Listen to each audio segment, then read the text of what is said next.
Hello everyone and welcome back to this Calls for Confetti. This is Nancy the Handy Scandy and I thank you for joining me. We are going to be playing with a gel plate today. If you are not familiar with the gel plate, stick around. You're going to see some of what it can do. This is something that I absolutely love to do, and I love to use stencils and I love to use alcohol ink. So that's exactly what we're going to do today. I am showing you on screen the items that I have out for use, and I will explain those a little bit as we go. I chose several different stencils from this Calls for Confetti. I just wanted them all at the ready, and I will just kind of choose them as I go. I also have some paper for doing the pulls. I have a journal there and a couple of different brayers, and I will show you what brayering means, and then I brayer off, which means I get off the excess and I put that in the journal. So there I am using the brayer to spread the ink. So I'm going back and forth, getting the excess off onto the journal. And as we go, you'll see that journal page become, to me, a beautiful grungy work of art in and of itself. This gel plate is 5x7. It is from Gel Press, and it is one of my absolute favorites, you can tell. Now, when you first get a gel plate, it's going to be clear. It's not going to be yellowed or stained like this. The yellowing and the staining, that is just part of being used, right? They don't stay pristine. You can use it one time and it will become yellow. I mean, it doesn't always. It depends on the medium that you use, but I just said that to say once it turns color, does not change how it works. It's like when our stamps get stained, they still work just fine. So I have laid down the web stencil. I love this stencil, and I hope that you love this pull as much as I do. Now, a pull or a print, that's what we call that's what we call the outcome, if you will. I'll show you what I mean by pull. We will pull the print.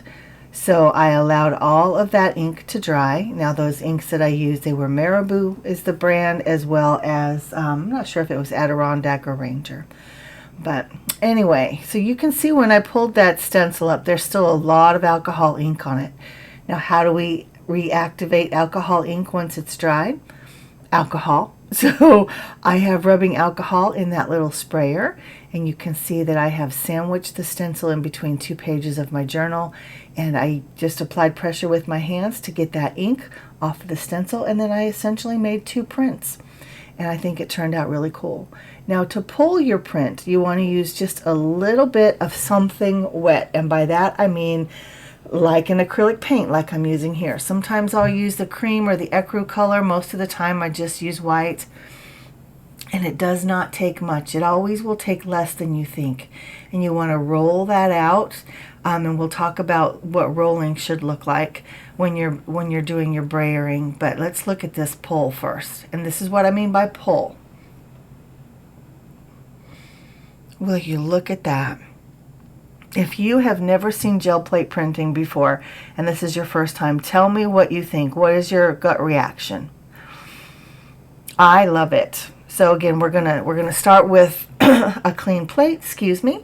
Put down a little bit of ink, brayer that out, put down my stencil. Now I'm pushing down on it to make sure that all of the stencil is in contact with the print or with the plate, because as I put this ink down, see how it's running underneath the stencil? I don't want that, but there's so many little pieces to this particular stencil that it just happens. But it pools around all of the little openings, so it's still defined once I lift it, and you'll be able to see that. So here I'm going to print this stencil again. Pardon me for the frogginess. So I laid down a piece of cardstock, put the stencil in between, spraying it with the alcohol, and just rubbing it, flipping it over, and then applying pressure on this side. And again, I'm essentially going to get two prints of this stencil with these fun different colors. Look at that.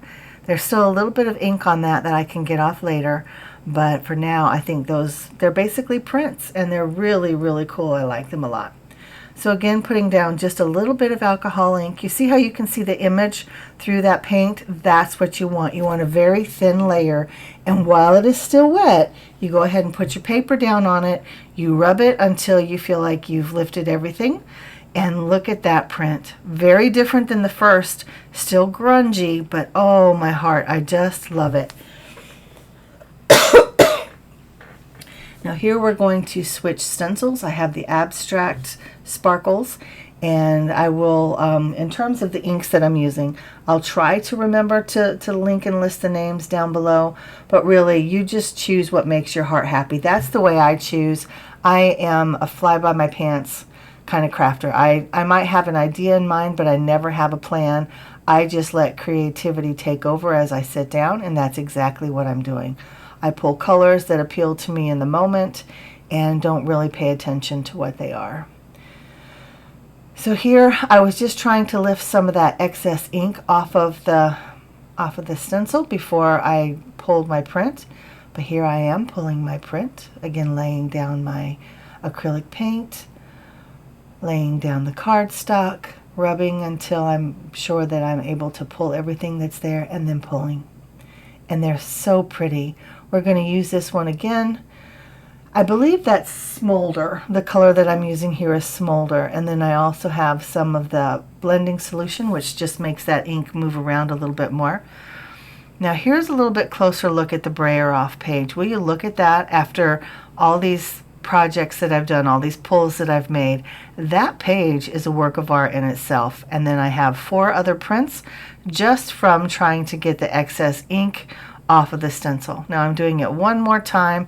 This one isn't quite as effective as the others, but still it creates a very subtle background, and it's very pretty, and you'll see in a minute. But it's still very pretty. I say it, but there's 2. And printing my stencils is one of my favorite ways to use them, and this isn't the only way that you can print them. But for now, we're just going to be looking at gel plate printing. There's so many different things that you can do with stencils, y'all. You see how subtle those backgrounds are? And they're very fun. Very fun. Now here I have too much paint, but I just brayer it. And when you brayer, you go forward and lift and back and lift. Forward and lift, back and lift. You don't just want to roll back and forth. That's not going to be doing very much. But look at that pull. That's nice and soft. Very subtle. I love it.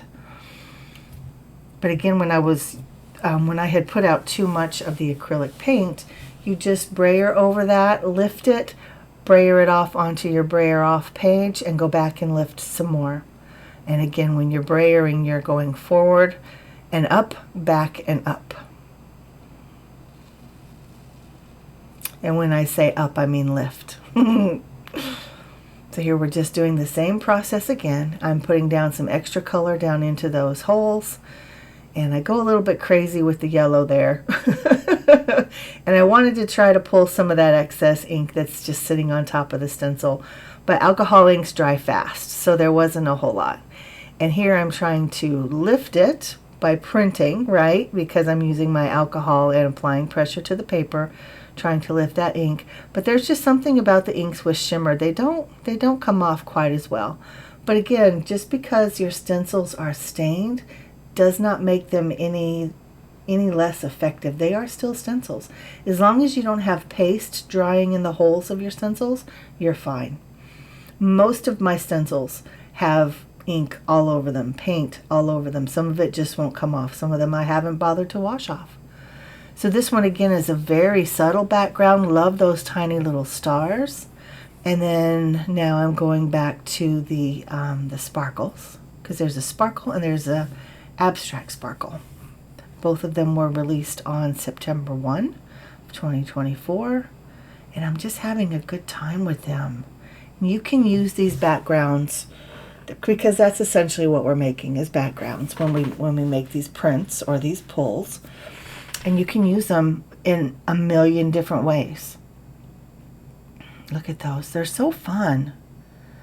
And it's very unexpected, right? You can't predict what's going to happen. I mean, you can try. And as you're more versed in it and more experienced, you can kind of figure it out a little bit more than the average bear, if you will.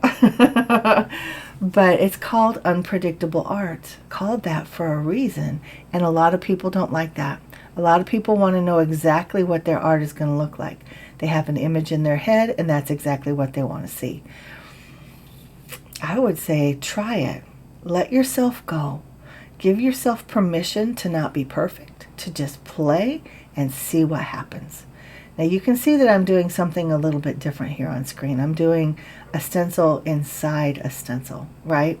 I've got the Bigfoot image down. I use several different colors of the alcohol ink, and now I have the abstract sparkles. And what I'm trying to do is get the abstract sparkle stencil to adhere to the gel plate, but the mylar on this is a little too thick, or on these stencils is a little too thick, and I couldn't get it to stick. But as I said before, the alcohol ink still kind of pools within the openings of the stencil, so we still get the pattern. We still get that sparkle design. And here we go. We'll see what that looks like. Oh my gosh, that is precious. That is so much fun. And again, there's a bunch of different ways that we can use this. And I will invite you back, because in the next video, when I come back, we'll be making these into some projects, whether they'll be cards or tags or journal pages. That remains to be seen. But I invite you to come back and play some more with me. Let me know your thoughts on these. Do you have a favorite? I have several. I always have a hard time. Love that sparkle on the sparkles stencils. Isn't that fantastic? A little serendipity there.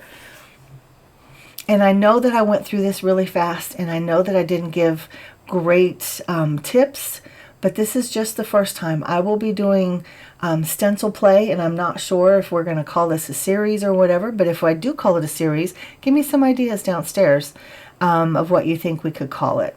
And then also let me know what you might like to see me use first, because I won't be making all of these into projects, but let me know which ones you think you might like to see first. And if there's a specific type of project, what would you like to see?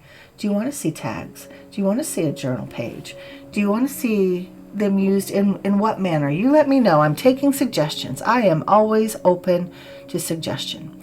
Now, I appreciate all of your time. I appreciate your input. I thank you for joining me. This calls for confetti. Thanks you for joining us. We are growing, and you are so much a part of that, and we appreciate you. Looking forward to so many different things to come, and just spending this time with you together just makes my heart happy. So make sure that you catch us on all of our social media platforms. We have Facebook and Instagram, and of course YouTube. We have several different designers. We just did a design team call, so we'll be having some new style, because we all have different style, right? We all like different things, and we create in different ways. So I'm eager to see what our new teamies are going to be sharing for us. So again, guys, thank you for spending this time with me. This has been Nancy the Handy Scandy for This Calls for Confetti. And until next time, mwah, I'm out.